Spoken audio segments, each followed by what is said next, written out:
Tetangganya itu langsung membuka pintu. Betapa kagetnya tetangganya melihat Sandi sudah berlumuran darah. Dan pada saat itu Sandi langsung tergeletak pingsan. Hai semuanya, welcome back to my channel. Nah, terima kasih buat kalian yang udah klik video ini.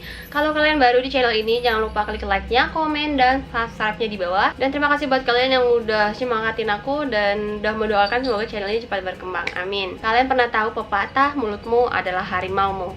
Ini adalah salah satu kasus yang bakal aku bahas kali ini. Saat ini kita bakal ngebahas kasus viral lagi nih di Indonesia. Dimana kasus yang kali ini tuh merenggut nyawa seorang aktor lawas di Indonesia. Tepatnya pada hari Minggu 12 Januari tahun 2025.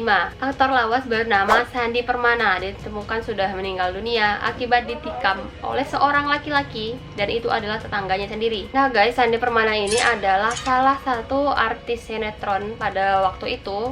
Dia itu tergolong artis lawas karena perannya dia sebagai Arya Soma di sebuah sinetron misteri Gunung Merapi. Nah, salah satu sinetron ini diproduksi oleh Genta Buana Pitaloka. Tayang perdananya pada 1 November tahun 1998. Nah, misteri Gunung Merapi ini sangat booming banget di Indonesia. Apalagi salah satu pemainnya bernama Mak Lampir dengan tertawa khasnya yang sangat-sangat menggelegar. Nah, kita balik lagi nih ke kasus Sandi Permana. Nah guys, Sandi Permana ini lahir pada 30 Juni tahun 1979. Awal mula karirnya Sandi Permana ini dia itu sebagai model, dan dia juga pernah menjadi juara 1 dalam sebuah acara yang diselenggarakan oleh majalah Aneka. Dan pada saat itu dia bersanding dengan aktris cantik Dhini Aminarti. Di akun Instagramnya Sandi Permana nih guys, selain dia menjadi seorang aktor, dia juga ternyata pernah menekuni dunia politik, dimana dia itu pernah mencoba peruntungannya untuk menjadi anggota DPRD Kabupaten Bekasi.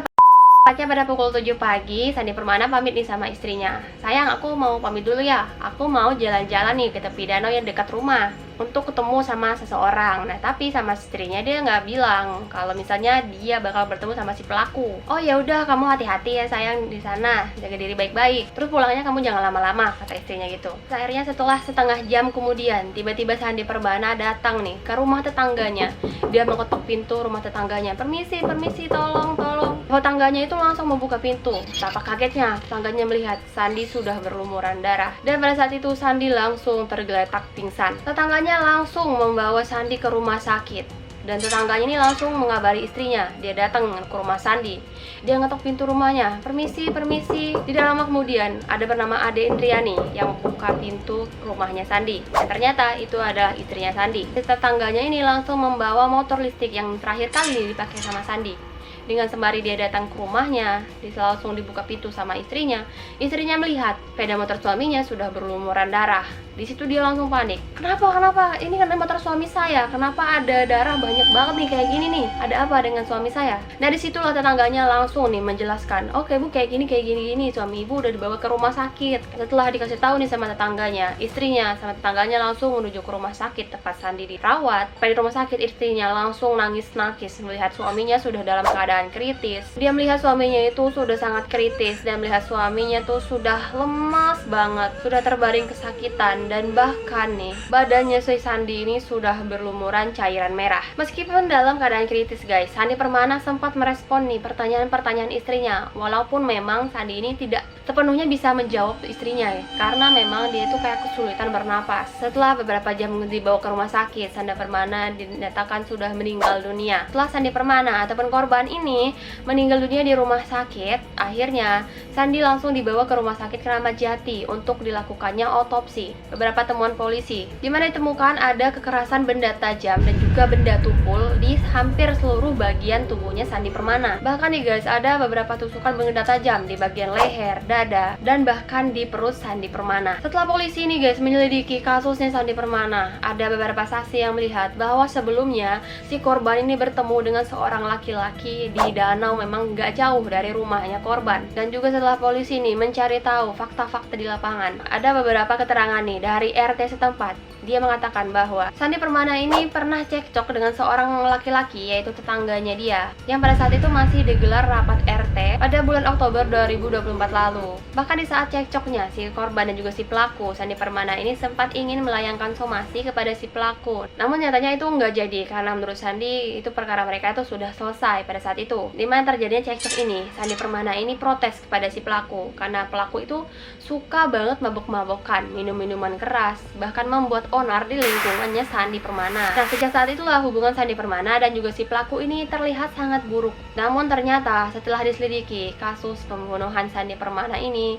mulai kelihatan dan memasuki babak baru. Tepatnya pada tanggal 15 Januari 2025, polisi menetapkan seorang tersangka bernama Nanang, bahkan dia sering dipanggil Limbat, sebagai tersangka dalam penghilangan nyawa Sandi Permana. Kenapa si tersangka ini dipanggil Limbat? Karena rambutnya memang gondrong. Nah guys, di tanggal 15 Januari, tepatnya pukul 14.13, akhirnya tersangka Nanang ini langsung dibawa ke Polda Metro Jaya untuk diperiksa lebih lanjut. Nah, setelah dilakukan pemeriksaan oleh polisi menemukan fakta baru bahwa ternyata si Nanang atau si pelaku ini dengan si korban sudah bertahun-tahun lamanya tidak bertegur sapa. Karena beberapa tahun sebelumnya si korban dan si pelaku pernah bertetangga, walaupun dia ditinggal di situ sudah bertahun-tahun lamanya.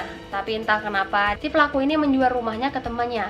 Nah, akhirnya si pelaku pindah rumah, tapi pindahnya itu kayak cuman beda komplek doang. Nah, pelaku ini tinggal di rumahnya itu sejak 13 tahun lalu. Dia tinggal bersama anak dan juga istrinya. Bahkan pelaku ini sempat bekerja sebagai kru film di Tukang Gugur Naik Haji dan juga di Misteri Gunung Merapi 3. Nah, jadi mereka ini pernah satu project gitulah. Dan bahkan si korban dan si pelaku ini sudah kenal lama, mungkin semenjak di Misteri Gunung Merapi. Karena kan itu sinetron yang udah lama banget, kayak jadul banget. Nah, pada kala itu si pelaku ini ditangkap di daerah Karawang, Jawa Barat. Bahkan dia sempat melarikan diri juga. Menurut keterangan tersangka bahwa si korban dan pelaku sudah bertetangga itu sudah lama banget, dan bahkan mereka tuh bermusuhan sudah dari 6 tahun yang lalu. Bahkan di saat korban ini menikah, dia mendirikan tenda.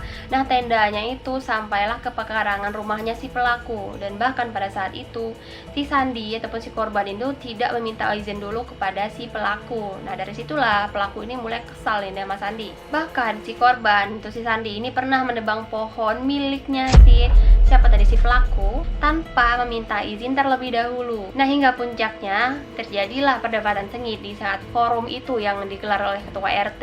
Dari situlah puncak kekesalan si pelaku pada si Sandi, hingga akhirnya dia melakukan penghilangan nyawa kepada Sandi. Guys, memang terkadang diam itu adalah emas. Memang kadang kita tuh harus kita kan nggak tahu sama orang apakah dia ini orangnya pendendam atau enggak, apakah dia itu sudah punya dendam sama kita atau enggak. Walaupun nih guys, suatu masalah menurut kita sudah selesai, belum tentu menurut orang lainnya udah selesai. Tapi tidak dibenarkan juga bahwa si pelaku ini sampai menghilangkan nyawa korbannya gitu. Nah, akibat perbuatan si pelaku, dia terjerat dengan pasal 354 KUHP tentang penganiayaan, atau enggak pasal 338 KUHP tentang pembunuhan.